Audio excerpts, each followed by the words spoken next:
insurance, taxes, operating cost, these are the kind of things that can be budget busters.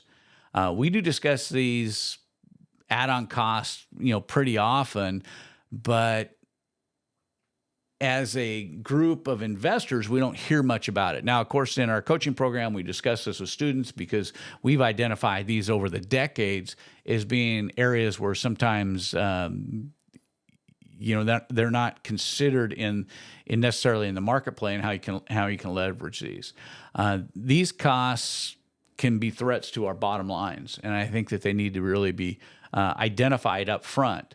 Over the last few years, we've seen the cost of insurance premiums, property taxes, and compliance rising, and sometimes outpacing and out-escalating our escalation clauses in some leases. So you may think, well, yeah, that's okay if taxes go up a little bit, or if these fees go up a little bit, or my insurance goes up a little bit, I've got an escalation clause in my lease.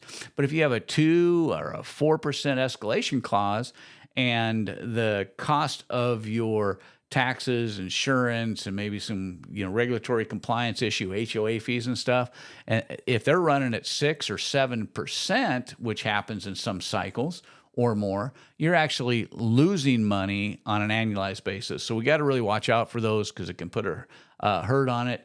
Extended periods of times for remodel, and if you're flipping a property, those can have an impact. The good thing for wholesalers is generally they don't have any of these issues to worry about, because they're passed on from seller to the final investor. But as investors, we must pay attention to these, what I call little foxes. They're just kind of little things that are nipping there and chewing away at the profits.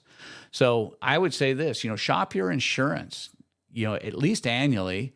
Shop your insurance. Make sure your insurance carrier is treating you right. What I've noticed is most insurance agents, once they have your business, they don't pull up annual reviews and do the reevaluation for you and call you and go, hey, we can save you a lot of money on your insurance. No, they just hope that you don't get lower insurance, because they get paid upon the base insurance for their commission. But if you'll do this, you may end up moving insurance carriers, but you may end up saving thousands of dollars on things like insurance.